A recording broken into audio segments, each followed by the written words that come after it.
환영하고 축복합니다.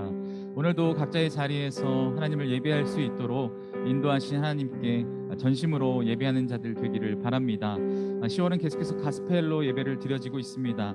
예수님의 비유로 또 예수님의 말씀으로 온전히 채워지는 이번 10월 한 달이 되었으면 좋겠습니다. 오늘도 각자의 그 자리에서 하나님 앞에 예배할 때 자신의 자세와 마음을 정돈하여 하나님께 집중하며 예배하는 우리 고등부 친구들이 되기를 바랍니다.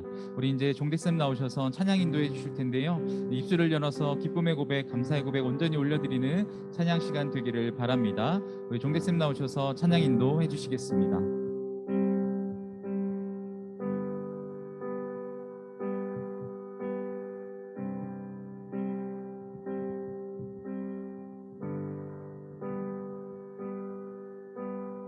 할렐루야.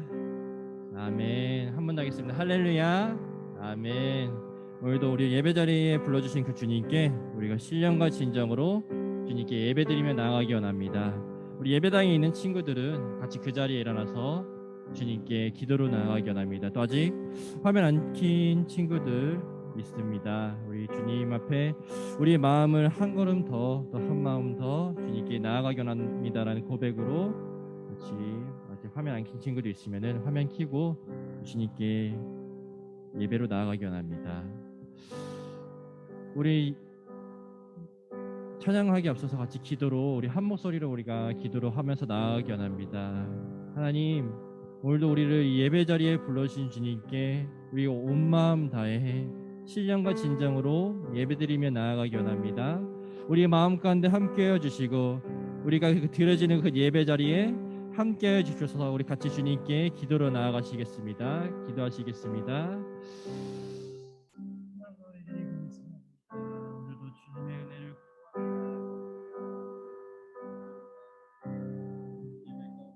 우리를 만나주시기를 간절히 소망하며 나아가오니 예배 가운데 함께해 주시고 주님의 얼굴을 더욱더 구하며 나아가니 또 우리의 지금 상황과 환경과 그 모든 것에 눌리지 않고 주님께 예배를 나아갈 수 있는 그 귀한 예배 시간이 될 수 있도록 주님 역사하여 주시옵소서.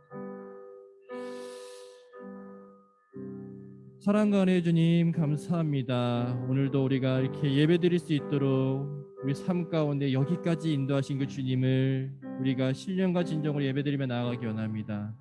우리의 지금 드려지는 예배의 자리와 우리의 마음의 상황과 환경 가운데 우리를 누르는 정말 악한 영혼이 있을지라도 오늘 그 예배드리며 나아갈 때 정말 하나님의 그 성령 하나님의 그 역사 가운데 그 모든 벽들을 허무시고 온전히 주님께 예배드리며 나아갈 수 있는 그 귀한 예배 시간이 될 수 있도록 주님 우리 마음 가운데 또 드려지는 예배 가운데 함께하여 주시옵소서.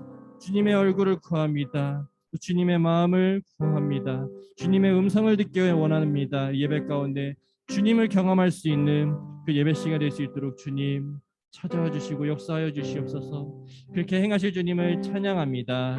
감사드리며 예수님의 이름으로 기도드립니다. 아멘. 오늘도 우리의 예배를 받으실 주님께 기쁨과 영광의 박수 주님께 올려드리며 나아갑니다. 아멘.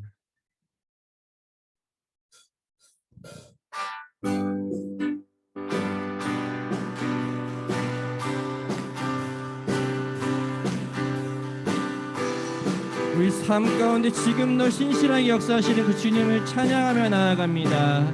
주 신실하심, 주 신실하심 놀라워 죄인의 마음, 죄인의 마음 흔드네 자비의 물가로 인도하시니 그 무엇도 끊지 못해 그 무엇도 끊지 못해 주여 기억하소서 주여 기억하소서 주 백성 자녀들 신실한 주님의 약속 아멘. 주님의 은혜 주님의 은혜 내게 넘치네 나를 향한 주 은혜 주님의 은혜 주님의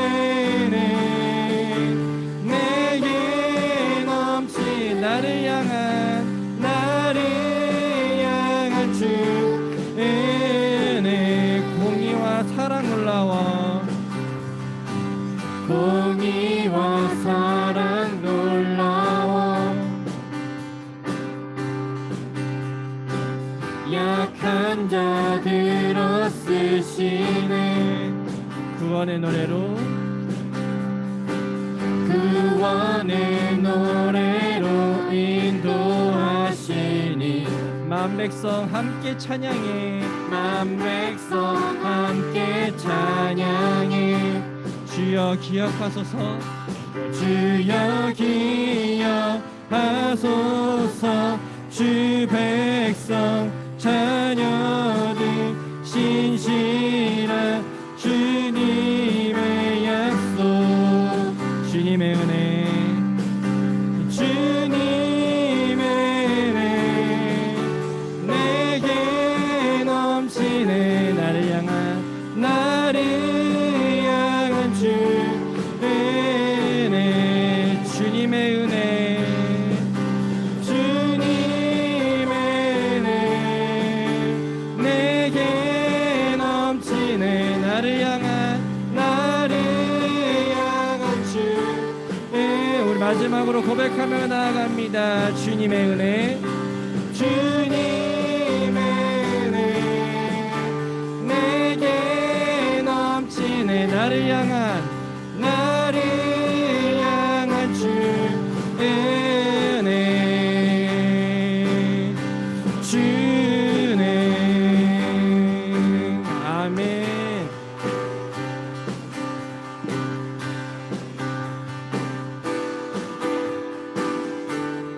우리 삶 가운데 그 신실하게 일하시는 그 주님의 이름을 찬양합니다. 아멘.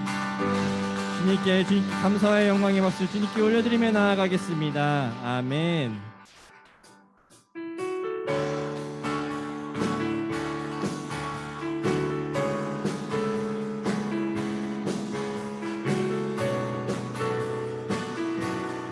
같이 고백하며 나아갑니다. 내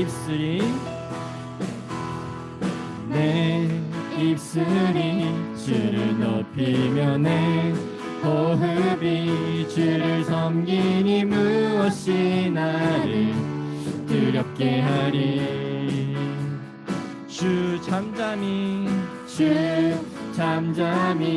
나를 비추며 주 가득히 나를 채우니 무엇도 나를 흔들지 못하리 주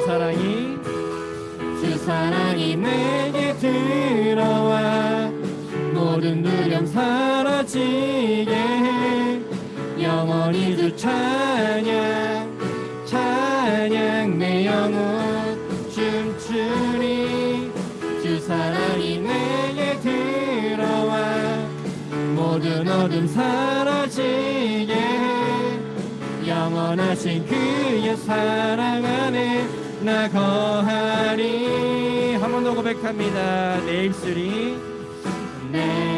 입술이 주를 높이며 내 호흡이 주를 섬기니 무엇이 나를 두렵게 하리 아멘. 주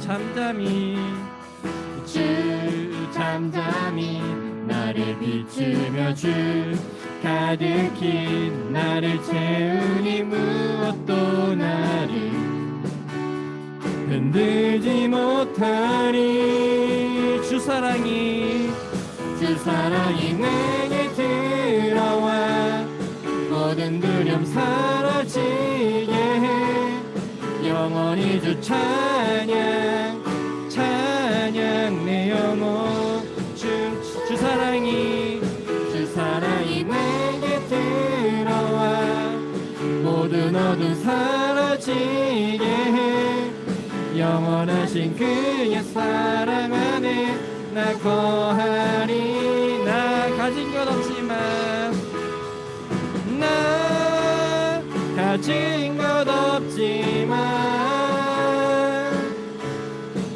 내 안에 기쁨이 넘쳐 흐르네 나 작은 자 같지만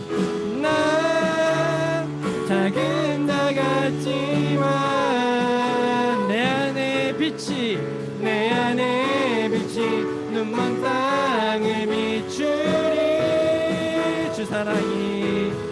주 사랑이 내게 들어와 모든 두려움 사라지게 해.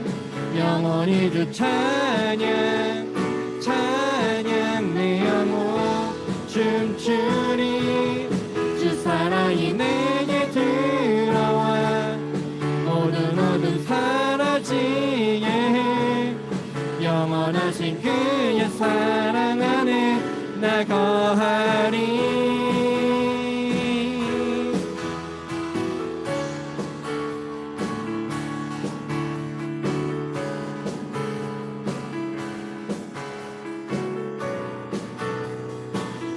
우리를 주님의 사랑 가운데 우리 인도하시는 그 주님을 찬양합니다. 아멘.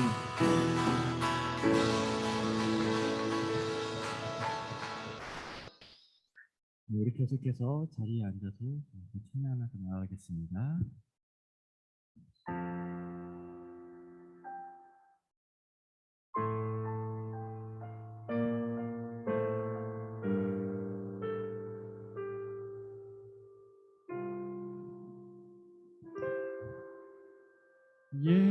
예수 사랑합니다.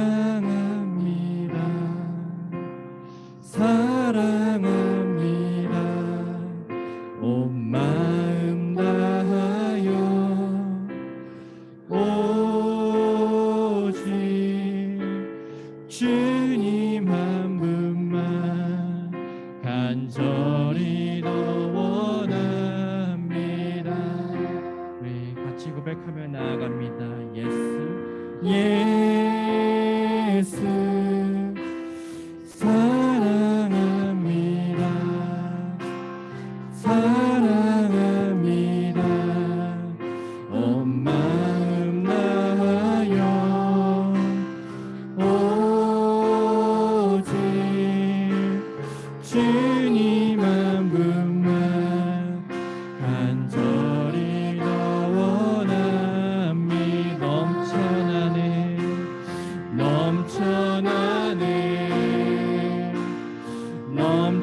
넘쳐나네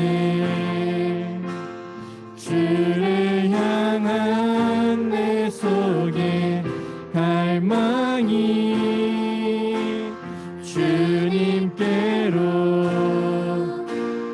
날 이끌어 주소서. 주님을 더 원합니다. 예수 사랑합니다. 예수 사랑합니다. 사랑합니다. 온 마음 다하여 오직 주님 한 분만 간절히 더 원함.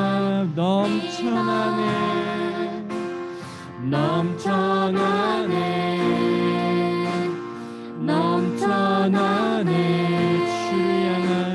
주를 향한 내 속에 갈망이 주님께로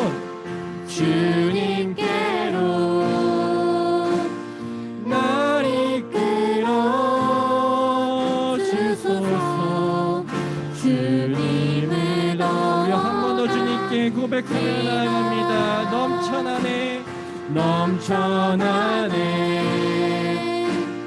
넘쳐나네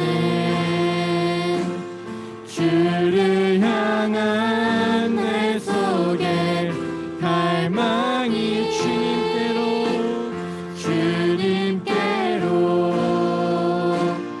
날 이끌어 주소서. 주님을 더 원합니다. 우리 마지막으로 다시 한번 고백합니다. 예수 사랑합니다. 예수 사랑합니다. 사랑합니다. 온 마음 다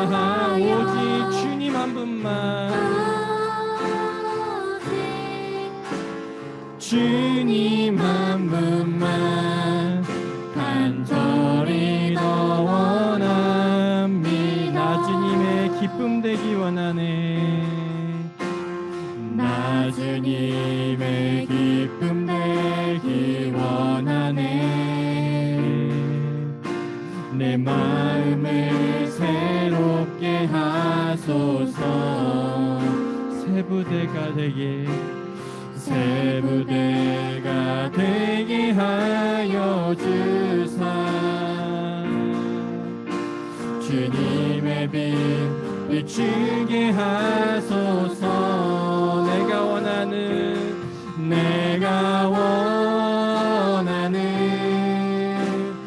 한 가지 주님의 기쁨이 되는 것. 내가 원하는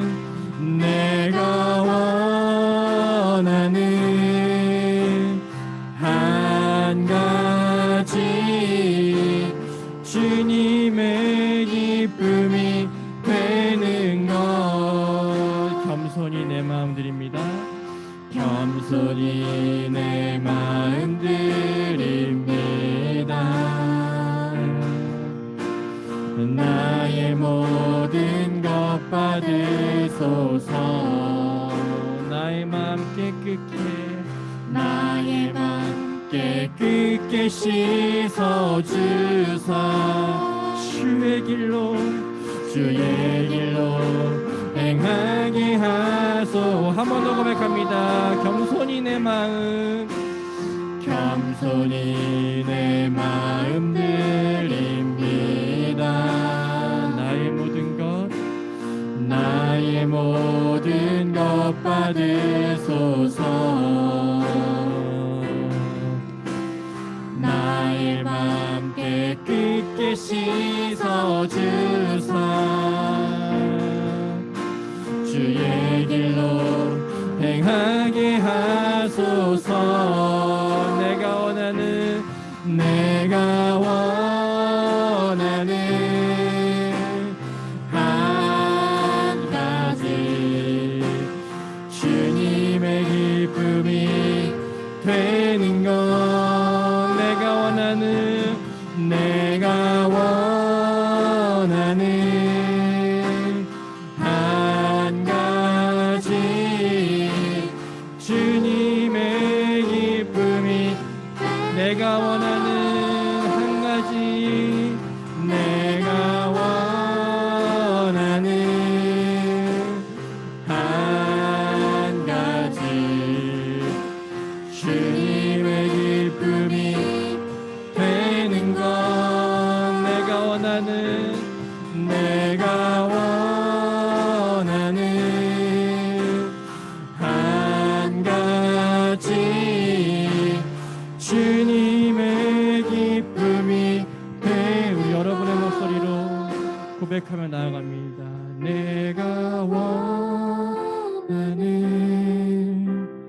한 가지 주님의 기쁨이 되는 것. 내가 원하는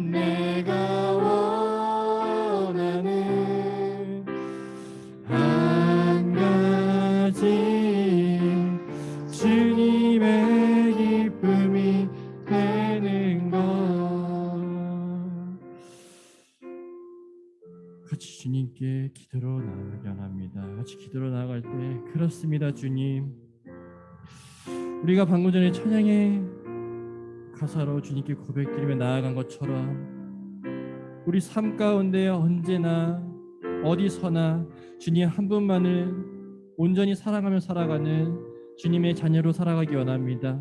주님께서 우리를 먼저 사랑하셨듯이 우리도 세상 가운데 주님의 자녀로서 또 주님의 제자로서 살아갈 수 있는, 주님의 사랑을 전하며 살아갈 수 있는 그 주님의 자녀가 될 수 있도록 예배 가운데 함께해 주시고 우리에게 말씀하여 주시옵소서. 주님께 같이 기도로 나아가시겠습니다. 기도하시겠습니다.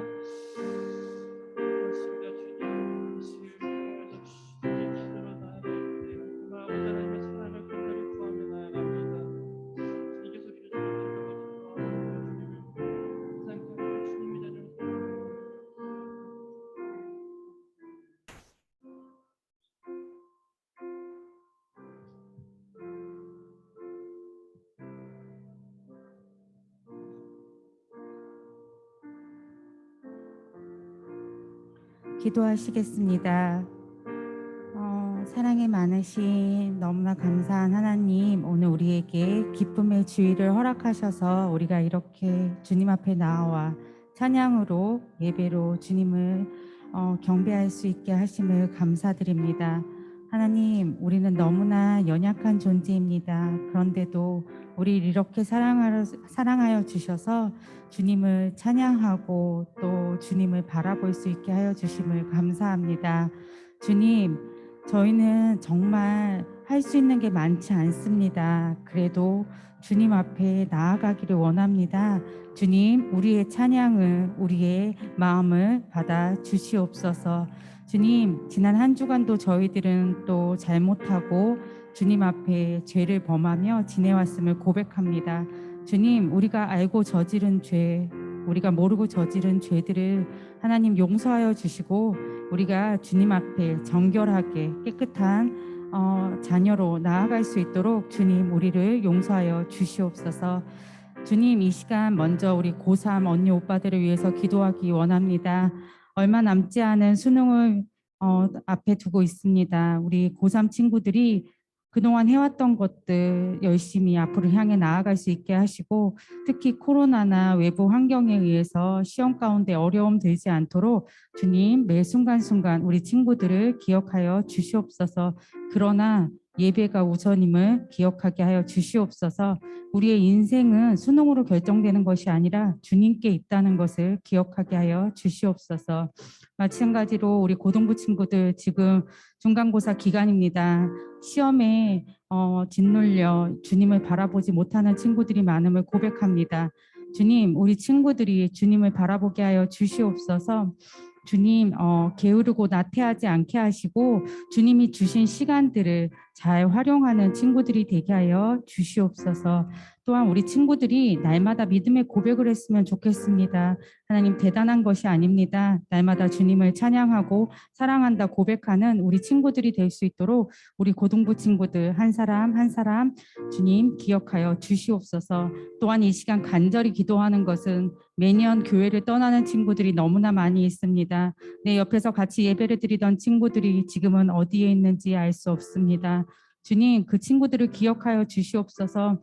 주님을 떠나 방황하는 그 아이들이 정말 주님께 돌아오는 귀한 시간이 될 수 있도록 주님, 우리 이것을 위해서 우리가 날마다 기도하며 또 그들에게 말씀을 전할 수 있도록 손을 내미는 그런 지체가 될 수 있도록 우리에게 용기를 더하여 주시옵소서. 이 시간 우리가 다른 나라도 돌아보기를 원합니다. 우리의 주변을 돌아보기를 원합니다. 주님, 어려움에 처한 나라들과 또 자유롭게 예배드리지 못하는 나라들을 기억하여 주시옵소서. 정말 숨어서 예배드리고 눈물로 예배드리는 그들을 기억하여 주시고 또 그곳에서 애쓰시고 선교하시는 선교사님들을 축복하여 주시옵소서. 코로나에 걸리셔서 목숨이 위태로운 선교사님들이 많이 계십니다.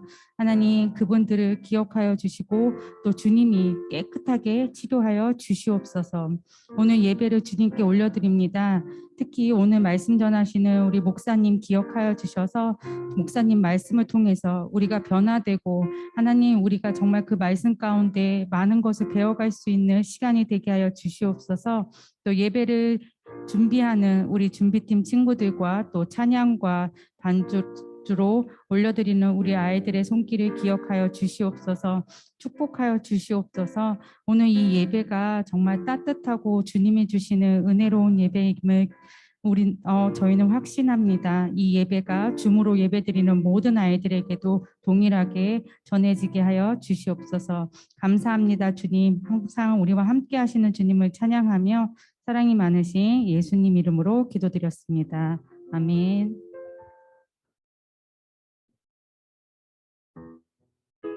할렐루야. 우리 부천 파워웨이브 고등부 친구들, 오늘도 각자의 자리에서 예배 자리에 나온 우리 친구들을 환영하고 선생님들을 환영합니다.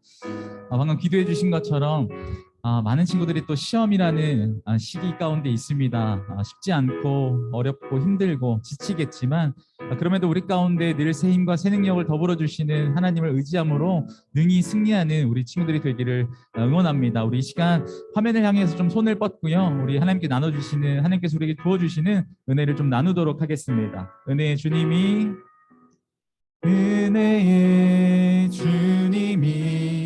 당신을 축복하고 사랑해 주님이 함께 하시네. 은혜의 주님이 당신을 축복하고 사랑해 주님이 함께 하시네. 좀 반주 한 번만 더 부탁드릴게요. 네, 이 시간 우리 한 분을 조금 더 축복을 했으면 좋겠습니다. 오늘은요 우리 고등부를 잘 이끌어 주시고 또 우리 친구들을 위해서 열심히 기도해 주신 또 우리 목사님 또 생일입니다. 그래서 우리가 큰 건 아니지만 그래도 우리 목사님께 한번 축복을 좀 드렸으면 좋겠어요. 항상 우리를 축복해 주시기 때문에 우리 목사님을 좀 축복했으면 좋겠어요. 우리가 화면을 좀 볼 수는 없지만 우리 예배당에 있는 분들은 우리 목사님을 향해서 좀 축복했으면 좋겠습니다. 은혜의 주님이로 목사님 축복하도록 하겠습니다. 은혜의 주님이 은혜의 목사님을 축복하고 사랑해 주님이 함께 하시네.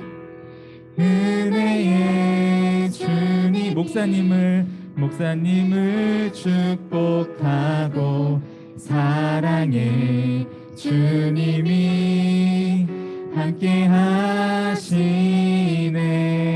감사합니다. 우리 하나님께도 영광의 박수를 올려드리도록 하겠습니다. 아멘. 우리 오늘 하나님께서 주시는 말씀 우리 함께 보기 원합니다. 오늘 말씀은요 마태복음 18장 21절에서 35절까지 말씀입니다. 마태복음 18장 21절에서 35절까지 말씀입니다. 우리가 따로 말씀 자막이 준비되지 않기 때문에 친구들이 가지고 있는 성경책을 찾아서 우리 함께 읽었으면 좋겠습니다. 마태복음 18장 21절 35절까지입니다. 네, 다 찾으신 줄 알고 우리 한 절 한 절 교독하도록 하겠습니다. 우리 화면을 통해서 예배하고 있는 친구들도 자신의 성경책을 찾아서 같이 읽도록 하면 좋겠습니다. 제가 먼저 읽겠습니다. 그때 베드로가 예수께 와서 물었습니다. 주여, 제 형제가 제게 죄를 지으면 몇 번이나 용서해야 합니까? 7번까지 해야 합니까? 예수께서 대답하셨습니다. 내가 너희에게 말한다. 7번만 아니라 70번씩 7번이라도 용서해야 한다. 그러므로 하늘나라는 마치 자기 종들과 빚을 결산하려는 왕과 같다. 왕이 결산을 시작하자 1만 달란트 빚진 사람이 왕 앞에 나오게 됐다. 그런데 그는 빚 갚을 돈이 없었기 때문에 주인은 그 종에게 그 자신과 아내와 자녀와 전 재산을 팔아 갚도록 명령했다. 그랬더니 종이 그 앞에 무릎 꿇고 간청했다.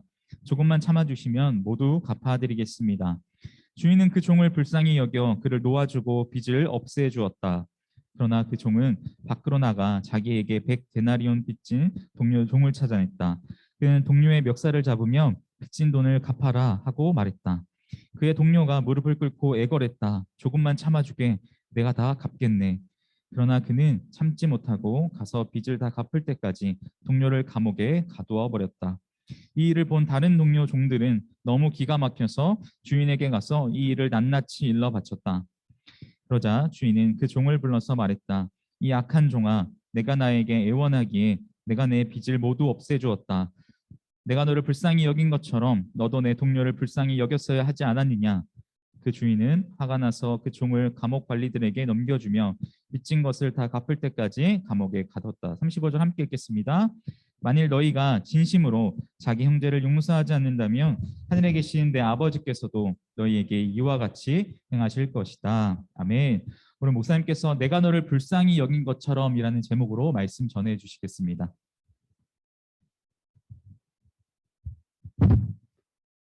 네, 반갑습니다. 오늘 가스펠 프로젝트 두 번째 시간입니다. 지난주에 우리 그 세례 입교식이 있었어요. 네, 세례 입교식 가운데 우리 고등부 친구들이 함께 그 자리에 참여했는데 오늘 예배 드리고 있나 모르겠네. 여기 출석 체크 좀 해주시고요. 여기 선생님들 꼭 알려주십시오.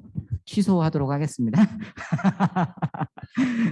네, 농담입니다. 네, 제가 취소할 수는 없고요. 여러분 그 세례 입교 가운데 여러분이 이제 믿음을 선포하고 여러분 스스로 고백했다면 이게 우선순위의 문제잖아요. 여러분이 어떤 일보다도 하나님을 예배하는 것을 우선 삼고 여러분이 나아갈 때 사실 내가 내 길을 개척하려고 하면 잘 안 되는 경우가 많아요.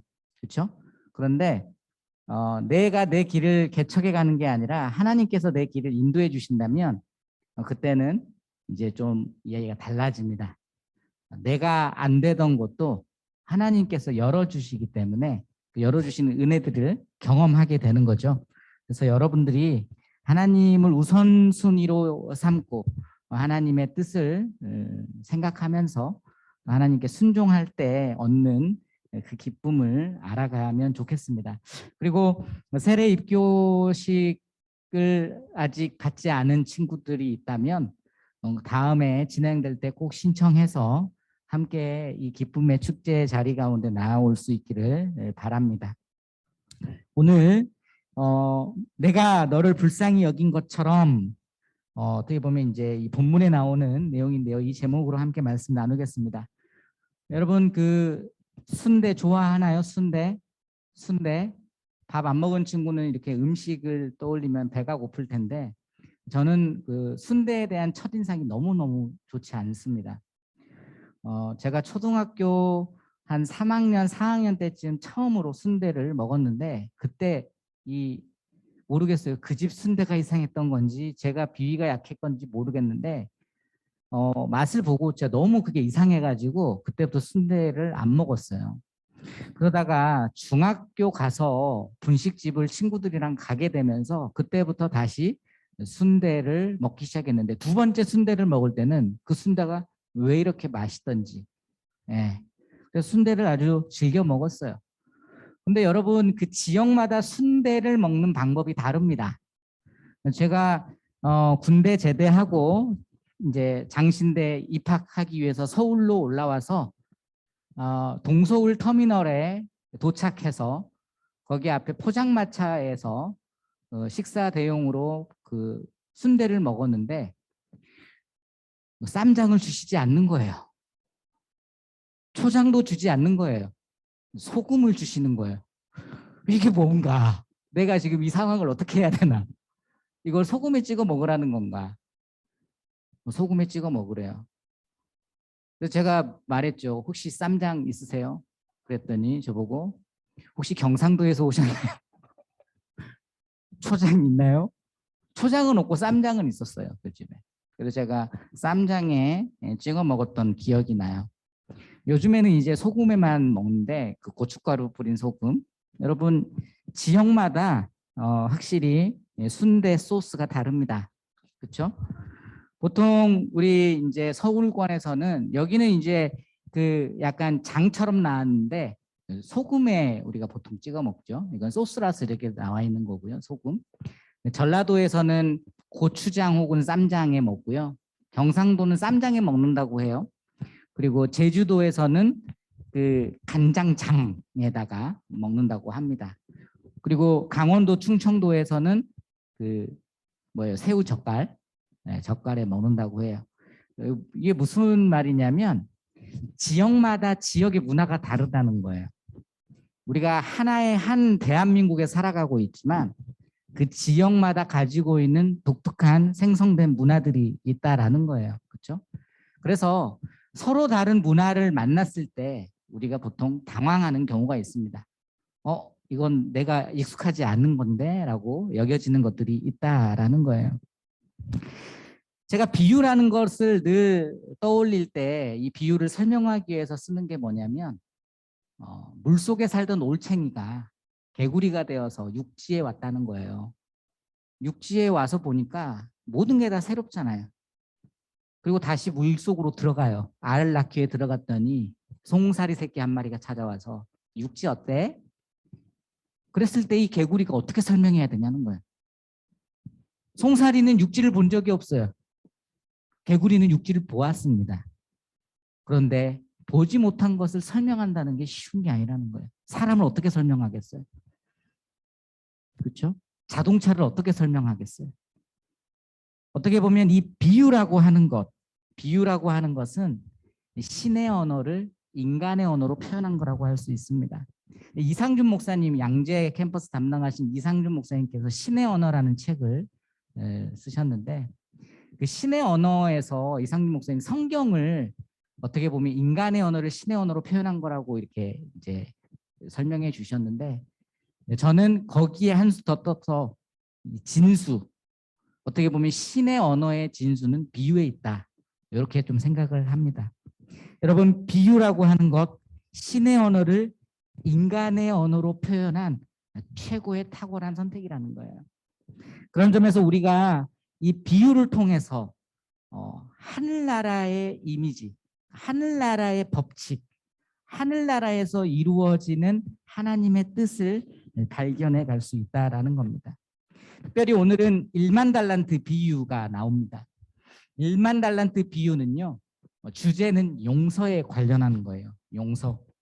여러분, 용서의 반대가 무엇입니까? 용서의 반대말은 뭘까요? 복수죠, 복수. 그렇죠? 용서의 반대는요, 복수입니다. 해를 받은 만큼 갚아주는 것이 복수예요.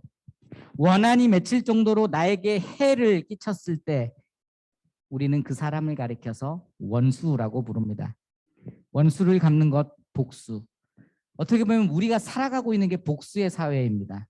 복수의 세상이에요. 요즘 부쩍 뉴스 같은 거 보면 묻지마 폭행이 나오지 않습니까? 그렇죠? 지하철에서 이번에 저 아는 그분이 지하철 탔는데 괜히 자기한테 욕을 하고 내리더래요. 술주정뱅이 어떤 분이. 여러분, 화가 쌓여 있는 세상, 억울함이 쌓여 있고 악이 쌓여 있는 세상 가운데 어떻게 보면 우리는 복수의 시대를 살아가고 있는 것입니다.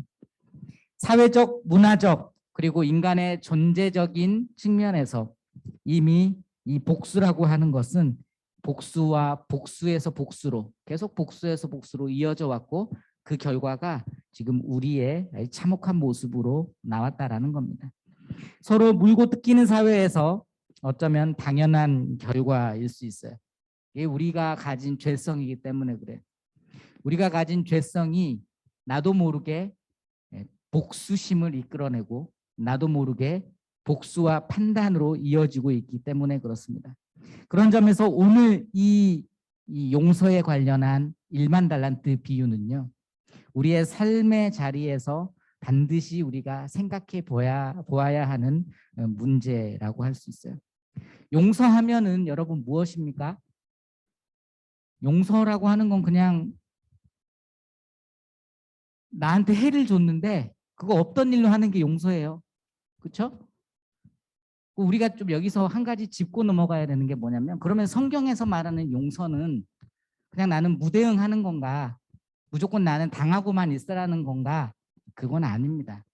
우리가 오늘 본문 읽었던 15절부터 사실 이 이야기는 시작되는 거예요. 거기에 보면 죄를 지은 사람에 대해서 어떻게 해야 되는지 예수님께서 가르쳐 주세요. 근데 예수님께서 여기에 법칙을 가르쳐 주시는데 뭐냐면, 만일 죄 지은 사람이 있다면 그 사람을 조용히 불러내서 무엇이 잘못된 것인지 알려달라 그랬어요. 그러니까 용서라고 하는 거는 그냥 무대응하고 그냥 무시하는 게 아니에요. 잘못한 것이 있으면 무엇을 잘못했는지는 알려줘야 됩니다. 이게 사랑입니다. 근데 그 사람이 이걸 인정하지 않아요. 그러면 두세 사람을 데리고 가래요. 왜요? 증인이 필요하기 때문에 그렇죠. 이것도 인정하지 않아요. 그러면 이 사람은 그냥 바리새인, 세리 같은 악한 사람으로 인정해버리래요. 어떻게 보면 용서라고 하는 게 무조건 무대응하고 그냥 다 나는 무조건 피해만 받고 살라, 그런 뜻이 아닙니다. 사랑하는 마음 가운데 그 사람에게 복수를 하지 말되 그 사람이 선한 길로, 그리스도께서 원하시는 말씀의 길로 갈 수 있도록 도와달라는 겁니다. 어떻게 보면 우리 인간의 길을 수정할 수 있는 도움을 어떻게 보면 우리 그리스도인들에게 요구하고 있다라고 할 수 있는 거죠. 여러분, 오늘 읽어보았던 이 비유의 시작은 베드로의 질문으로부터 시작됩니다. 그러니까 예수님의 이 용서에 대한 소리를, 죄 지은 사람에 대한 이야기를 들은 베드로가 질문을 하는 거예요. 그때 베드로가 예수께 와서 이렇게 묻습니다. 같이 한번 읽어보겠습니다. 주여부터 시작. 주여, 제 형제가 제게 죄를 지으면 몇 번이나 용서해야 합니까? 7번까지 해야 합니까? 예수께서 대답하셨습니다. 내가 너희에게 말한다. 7번만 아니라 70번씩 7번이라도 용서해야 한다. 여러분, 여기에서 우리가 이걸 읽을 때, 숫자를 읽을 때 하나 좀 생각해야 되는 게 있어요. 이 당시에 이스라엘 랍비들이 이스라엘 사람들에게 이렇게 가르쳤어요. 용서는 3번까지만 해라. 그 이상 하지 마라. 이 말 무슨 말이냐면 한계치를 정해둔 거예요. 용서를 3번 했는데 그 사람이 4번 또 나한테 해를 가한다? 그럼 용서하지 말고 너도 해를 가하라 이겁니다. 네. 그러니까 3번까지는 참되 4번째 하면 그때부터는 막 나가도 된다. 폭발해라. 그런데 베드로가 여기보다 더 높은 기준을 대응하는 거예요. 몇 번요? 7번. 3번만 해도 된다고 가르쳤던 랍비의 가르침보다 더 높은 기준을 제시합니다. 7번. 왜 그랬을까? 예수님에게 칭찬을 받고 싶어하는 베드로가 아니었을까? 이렇게 생각을 해요. 그런데 예수님께서 야, 너 잘했다. 그래. 랍비들은 3번 가르치는데 너 7번? 오, 잘했다. 예수님은 그것보다 더 뛰어넘어요, 대답이. 7번씩 몇 번요? 70번. 490번입니다. 이거 문자적으로 490번으로 보기보다는 이스라엘에서 7이라고 하는 숫자가 가지고 있는 인식, 완전수거든요. 무한대예요, 무한대. 완전수입니다. 그러니까 무한대로 용서해야 된다라고 어떻게 보면 무한한 용서를 설명하고 있는 겁니다. 한계와 기준을 설정하지 말라라는 거예요. 그러니까 우리가 여기서 오해하는 거예요. 그러면 우리는 무조건 비폭력으로, 무대응으로 그냥 무조건 용서해야 되는가? 그냥 무조건 져야 하는가? 여러분, 아까 이야기했듯이 우리는 복수하면 안 돼요. 그건 예수님께서 우리에게 복수하지 말라고 가르쳐 주시는 겁니다. 그러나 잘못된 부분에 있어서는 바른 길을 알려주고 제시할 수 있는 그리스도인이 돼야 됩니다. 이 부분이 어려운 거예요. 이걸 어떻게 할 수 있는가가 오늘 이 비유의 핵심이라고 하는 겁니다. 그래서 예수님이 이 무한한 용서를 이야기하시면서 오늘 이 1만 달란트 비유를 우리에게 알려주시는 겁니다. 여러분, 1만 달란트 비유에 있어서 우리가 반드시 기억해야 되는 게 가치예요. 여기에는 화폐가 나오기 때문에 화폐의 가치를 우리가 좀 먼저 볼 필요가 있습니다.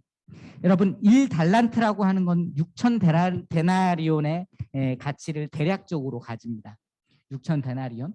그럼 1데나리온은 성인 남자 하루 품삯이에요. 그러니까 예를 들어서 이렇게 계산해 보면 되겠죠. 성인 1일 품삯을 10만 원으로 계산하는 거예요. 그렇죠? 그러면 1데나리온은요 10만 원인 거예요. 그렇죠? 그러면 1달란트는 얼마예요? 6천 데나리온이기 때문에 6억이 나옵니다. 6억. 1달란트가 6억인 거예요. 근데 오늘 1만 달란트에 여기에 만을 곱해야 돼요. 그러면 계산 얼마? 이정찬 얼마? 6천억? 만을 곱했는데 6조지. 6조잖아. 6조. 여러분, 그러니까 1만 달란트 비유라고 하는 거는요. 이 시대 가운데는 6조라고 하면 기업들이 돈을 벌기 때문에 이해가 되지만 2000년 전에는 이거는 무한대 숫자입니다.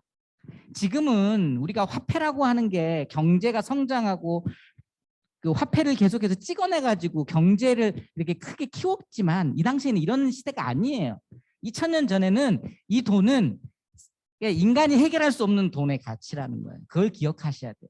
그러니까 1만 달란트가 가지고 있는 가치를 우리는 반드시 기억하고 가야 된다는 겁니다. 그렇게 봤을 때 여러분, 종이 왕에게 진 빚이 얼마라고요? 1만 달란트입니다. 종이 왕에게 진 빚이 1만 달란트예요. 우리 인생이 하나님께 지은 죄값을 이야기하고 있는 거야. 무한대. 감히 인간 스스로 탕감받을 수 없는, 갚을 수 없는 비용. 도저히 해낼 수 없는 상태다. 그런데 오늘 비유의 핵심 무엇입니까? 왕이 그 빛을 탕감해 주었다. 여러분, 이제 종이 빛을 탕감받고 밖으로 나가게 되는 거예요. 감옥에서 나가는 거예요. 종은 밖에서 자신에게 100데나리온 빚진 동료를 찾아냅니다. 아까 이야기했죠. 1데나리온 10만 원. 요즘 가격으로. 그러면 100데나리온이면 얼마예요? 10만 원, 100만 원, 1000만 원. 그렇죠? 6천만 원이에요. 6천만 원. 아니구나. 1000만 원이에요. 1000만 원. 100데나리온이니까 1000만 원. 그러니까 6조의 빚을 탕감받은 사람이 1000만 원의 빚진 동료를 찾아가는 거예요. 그러니까 본인이 우연히 만난 게 아닙니다. 본인이 찾아가는 거예요. 직접 찾아내요. 그리고 주인보다 더 엄격하게 요구하죠. 어떻게 해요? 멱살을 잡아. 내 빚진 돈 갚아라. 말하는 거예요. 그러니까 왕이신 하나님께서는 빛을 탕감해 주셨지만 인간 세상을 살아가는 우리는 단돈 1000만 원에, 1000만 원이 작은 돈은 아니죠. 하지만 그 1000만 원에 사람 목숨을 흔들어대면서 서로 싸우고 다투고 폭력을 저지르고 사기를 치고 거짓말을 하고 온갖 악한 짓을 하고 있다는 것입니다. 여러분, 동료가 조금만 참아달라고 애걸하면 여기도 당연히 참아줘야 되는 거 아니에요? 그런데 1만 달란트 탕감받은 종의 반응이 무엇입니까? 그러나 그는 참지 못하고 가서 빚을 다 갚을 때까지 동료를 감옥에 가두어 버렸다. 그러니까 탕감받은 종은 풀려났어요. 다 모든 거 다 깨끗해졌고 풀려났는데 이 100데나리온 빚진 동료는 조금만 기다려달라고 하는 이건 갚을 수 있는 돈이에요. 사실 1000만 원은 갚을 수 있는 돈이잖아요. 근데 이거를 참아주지 못하고 감옥에 가둬버렸다. 자신은 갚을 수 없는 돈을 탕감받았지만 동료의 갚을 수 있는 돈을 기다려주지 못한 것. 바로 이게 인간의 본성을 지적하고 있다는 거예요. 그래서 오늘 이 1만 달란트 비유를 통해서 하나님께서 하늘나라의 관점으로 우리에게 무엇을 요구하시는지 우리는 발견할 필요가 있는 겁니다. 자, 그러면 이 비유를 통해 주시는 하나님의 말씀은 무엇일까? 첫 번째, 하나님은 왕이시다. 그러니까 이게 천국은 마치라는 찬양이 있잖아요. 천국은 마치 밭에 감추인 보화 있잖아요. 그러니까 하늘나라는 뭐뭐와 같다. 하늘나라를 설명하는 거예요. 하늘나라를 설명하면서 1만 달란트 비유를 하신 거거든요. 하늘나라가 바로 이거다. 하늘나라가 왕이 빛을 탕감해 주는 거다. 바로 그 하늘나라의 왕이신 하나님, 왕이신 나의 하나님을 언급하고 있는 겁니다. 여러분, 심판자이자 해결사가 누구냐는 걸 우리에게 알려주는 거예요. 심판하실 수 있는 분도 하나님이요, 이걸 해결하실 수 있는 분도 하나님이시다. 그래서 이 시작이 제가 잘못 가져왔네요. 제가 읽어볼게요. 시작이 이렇게 돼요. 그러므로 하늘나라는 마치 자기 종들과 빚을 결산하려는 왕과 같다. 여러분, 이게 왕의 권한이죠. 인간세에서 왕으로 이거를 설명할 수밖에 없는 게 이 비유가 환상적인 거예요. 여러분, 요즘 대통령이 뭘 가지고 있어요? 사면권 가지고 있잖아요. 그래서 지금 한창 사면해야 된다 뭐 막 이야기 있잖아요. 우리나라의 굴지의 기업의 회장을 사면시켰잖아요. 그렇죠? 이게 대통령의 권한입니다. 이 당시에 왕도 마찬가지예요. 고대 사회의 왕이 권한을 가지고 있었어요. 그리고 그 문화와 그 국민이 누구의 것이었느냐? 왕의 소유였습니다. 왕의 것이었어요. 결국 이러한 모습을 지금 이 인간 세상에서 설명해 줄 수 있는 게 이 왕의 원리라는 거예요. 결국 종에게 있는 이 빚을 심판할 수도 있는 분이 하나님이고 탕감해 줄 수 있는 분도 하나님이라는 거예요. 결국 하늘나라는 하나님께서 통치하시는 곳이다라는 것을 보여주는 거죠. 하늘에 계신 하나님과 이 땅에 살아가는 인간의 관계, 결국 왕의 통치 아래 거하는 사람은 빚을 탕감받을 수 있다라는 것을 우리에게 보여주는 겁니다. 그런데 그 왕이신 하나님께서 어떻게 하셨습니까? 종을 불쌍히 여기셨다는 거예요. 우리를 불쌍히 여기신다는 거예요. 여러분, 하나님께서 우리를 불쌍히 여기신다. 제가 26절, 27절 읽겠습니다. 성경 가지고 있는 친구들 한번 보세요. 26절에서 27절.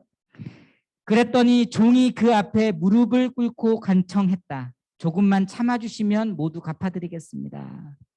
주인은 그 종을 불쌍히 여겨 그를 놓아주고 빚을 없애 주었다. 여러분, 여기서 우리가 놀라운 걸 하나 찾을 수가 있는데 뭐냐면 종이 왕에게 빚을 탕감해달라고 하지 않았어요. 종이 왕에게 조금만 참아달라고 간청했습니다. 기다려달라는 거예요. 이거는 근데 사실 빈말이에요. 빈말. 왜요? 6조를 어떻게 갚아? 기다린다고 6조 갚을 수 있어요? 시간 끌기지, 시간 끌기. 심판을 미루기 위한 핑계거리일 뿐입니다. 우리가 죄를 하나님 제 죄에 대한 값을 제가 치를게요. 좀 기다려 주세요. 이거 안 된다는 거예요. 이게 불가능하다는 거예요. 근데 우리는 그걸 요구하고 있는 거죠. 그걸 원하는 거예요. 우리의 심리가 조금만 더 살게 해주세요. 조금만 더 살게 해주세요. 우리의 마음은 바로 그거예요. 지연이라는 거예요. 영원이 아니고 지연이에요. 하나님께서는요, 그걸 탕감시켜 주세요. 없애주신 게. 그러니까 지연이 아니고 영원히 없애주시는 거예요. 절대 못 갚는다는 것을 왕이 알았습니다. 그래서 빚을 탕감해 주는 거죠. 없애준 것이죠. 왜요? 불쌍히 여겼기 때문에. 답은 간단합니다. 불쌍히 여겼기 때문에. 갚을 수 있을 것 같으면 기다렸겠죠. 그런데 갚을 수 없을 것 같은데 보니까 너무 불쌍해. 그래? 안 기다려줄게. 그냥 갚지 마. 근데 앞으로는 빚 지지 말고 살아. 앞으로는 제대로 살아. 알려주시는 거예요. 여러분, 불가능하기 때문에 없애주는 것, 바로 이게 은혜입니다. 선물이라는 거예요. 기대하지 않았는데 받는 것이 바로 선물입니다. 이게 바로 하나님 사랑의 결과로 우리에게 주어진 비밀이라는 거예요. 그런데 그 하나님께서 우리에게 요구하시는 게 한 가지 있어요. 불쌍히 여기라는 겁니다. 내가 불쌍히 여긴 것처럼 너도 가서 불쌍히 여기라는 거예요. 여러분, 이전에 우리가 아까 제가 이야기했잖아요. 이 종이 밖에 나가서 자신의 동료를 직접 찾아다가 멱살을 잡고 빨리 갚아. 100데나리온 빨리 갚아. 안 갚으니까 어떻게 했어요? 감옥에 넣어버린 거예요. 그 소식을 왕이 들었어요. 왕이 들으니까 이렇게 말하는 거예요. 제 PPT가 저장이 안 됐나 봐요. 그렇죠? 제가 또 읽겠습니다. 32절, 33절, 34절 같이 읽습니다. 시작.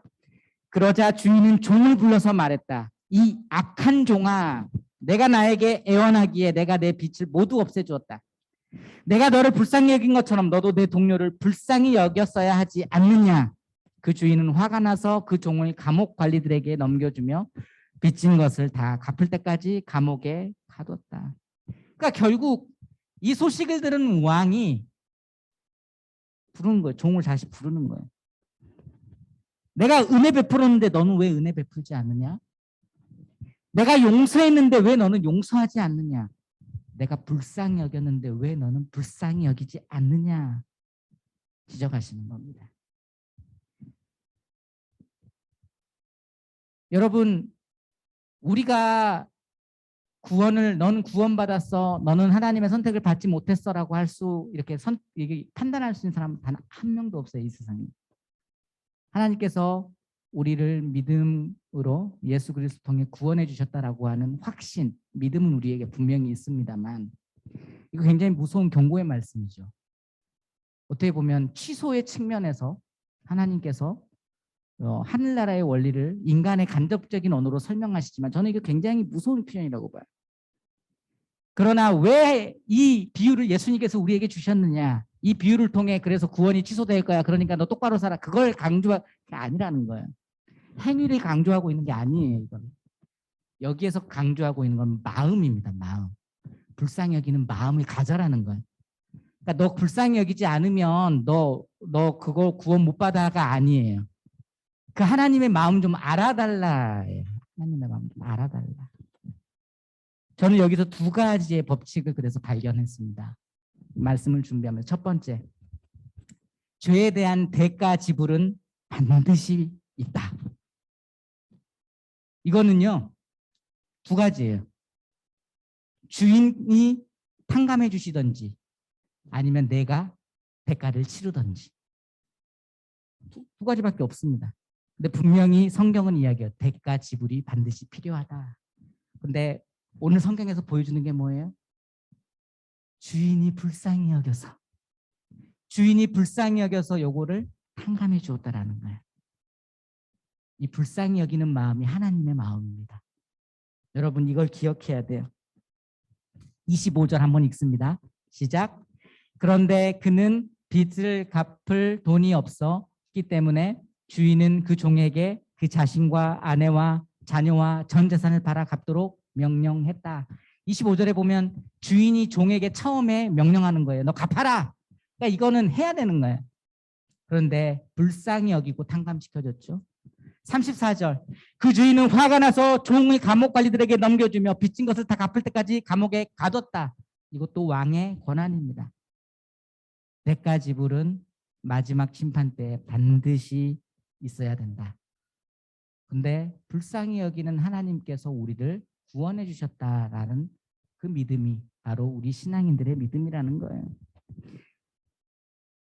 담임 목사님 설교 가운데 우연찮게도 죄의 전가가 이번 주 설교 가운데 나왔어요. 하나님께서 대신 갚아주신다.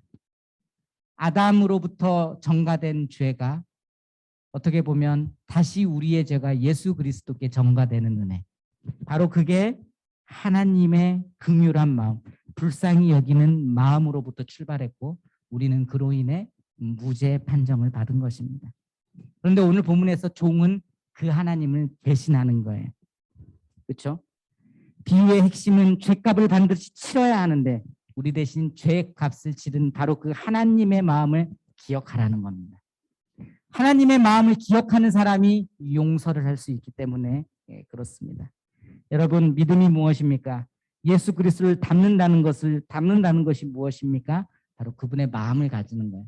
불쌍히 여기는 마음을 갖는 것입니다. 우리는 그래서 불쌍히 여기는 마음을 가져야 돼요. 두 번째, 바로 보여주는 삶입니다. 열매예요.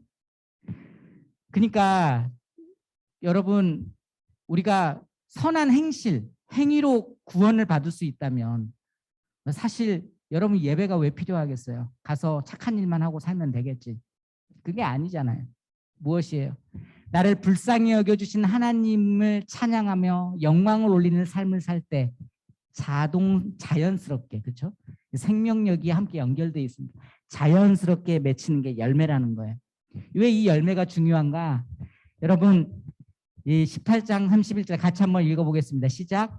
이 일을 본 다른 동료 종들은 너무 기가 막혀서 주인에게 가서 이 일을 낱낱이 일러 바쳤다. 여러분 저는 이 성경 말씀을 읽으면서 이 다른 동료라고 하는 이 단어에 굉장히 꽂혔어요. 무슨 말이에요? 이 비유에 등장하는 사람이 종과 동료와 하나님만이 아니라는 거예요. 왕과 종과 동료 3인만 나오는 게 아니에요. 다른 동료들이 이 광경을 지켜보고 있었다라는 겁니다. 여러분 열매가 왜 중요합니까? 이 땅 가운데서 하나님의 통치가 이루어질 때 하나님의 나라가 이루어지는 이 과정을 사람들은 보고 있어요. 우리 동료들이 보고 있어요. 우리 신앙인들이 함께 학교를 다니고 회사를 다니고 함께 가족 구성원이 되어서 함께 지내고 있다는 겁니다. 그런데 우리에게서 이 긍휼함을 통해서 나오는 열매가 맺혀지지 않는다고 한다면 동료들이 우리를 어떻게 볼까요? 그렇죠? 어떻게 보면 열매라고 하는 것은 자연스럽게 맺어지는 결과물이기 때문에 그렇습니다. 여러분 이 시대 가운데 교회가 손가락질 당하는 이유가 무엇인가? 세상보다 어떻게 보면 더 악한 열매를 맺고 있는 경우들이 있기 때문에 그렇습니다. 믿음의 조건이 선한 행실은 절대 아닙니다. 그러나 선한 행실은 믿음의 열매입니다. 열매를 단번에 맺힐 수는 없어요. 우리가 말씀으로 잘 양육받고, 그렇죠? 예배 드리면서 하나님을 찬양하고 나를 연단시켜 나가다 보면 나도 모르는 사이에 열매가 맺혀 있네. 그걸 경험하게 되는 거예요. 내가 막 열매 맺으려고 노력할 필요도 없다라는 거예요. 죽어있는 열매 거기다 달아놓고 가짜로 이거 열매다 거짓말 할 필요도 없다라는 거예요. 내가 하나님의 긍휼한 마음으로 내 자신을 잘 가꾸어 나간다면 분명히 이 열매는 맺어져 있다. 여러분, 바로 이게 왕의 마음입니다. 아버지의 마음이에요. 불쌍히 여기는 마음. 우리는 이 마음을 반드시 기억해야 합니다. 1만 달란트 빚을 탕감해 주신 아버지의 마음을 기억하면서 우리가 말씀으로 우리 자신을 잘 가꾸어 나아가길 바랍니다. 그러다 보면 어느새 100데나리온 빚진 동료를 불쌍히 여기는 내가 되어 있을 겁니다. 우리가 그 날을 내 자신을 바라보며 힘차게 달려나가길 축복합니다. 기도하겠습니다. 사랑의 하나님, 감사합니다. 오늘 예수님의 비유 시리즈 두 번째 순서 1만 달란트 비유에 대해서 함께 나누었습니다.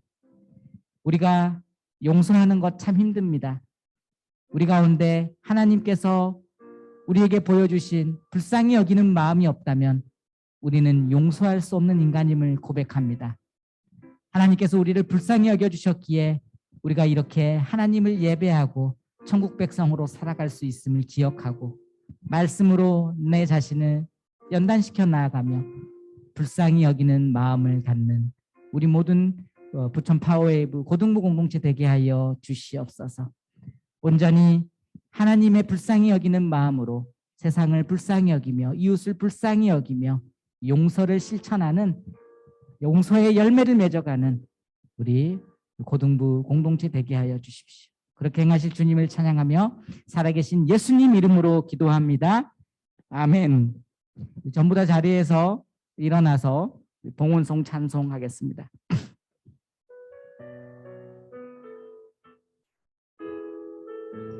날이 저물어 갈 때, 날이 저물어 갈 때, 빈들에서 걸을 때, 빈들에서 걸을 때, 그때가 하나님의 때, 내 힘으로 안 될 때, 내 힘으로 안 될 때, 빈손으로 걸을 때, 내가 고백해 여호와 이래. 주가 일하시네, 주가 일하시네, 주가 일하시네. 주께 아끼지 않는 자에게 주가 일하시네, 주가 일하시네, 주가 일하시네. 신뢰하며 걷는 자에게.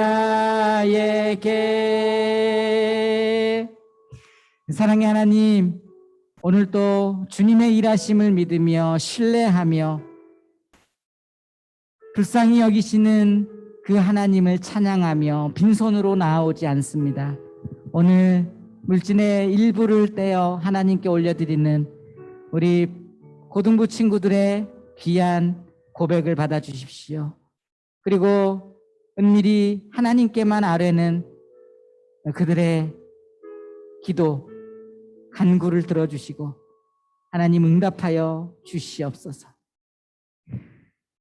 이제는 우리 주 예수 그리스도의 은혜와 하나님의 사랑과 성령의 교통하심이 나를 불쌍히 여겨주신 하나님의 마음으로 불쌍히 여기는 사람이 되기 원하는, 용서하는 사람이 되기 원하는 함께 예배드린 우리 부천 파워웨이브 공동체 머리 위에, 그 가족 위에, 우리 온누리 교회 위에 지금부터 영원토록 함께 하옵시기를 간절히 축원하옵나이다. 아멘.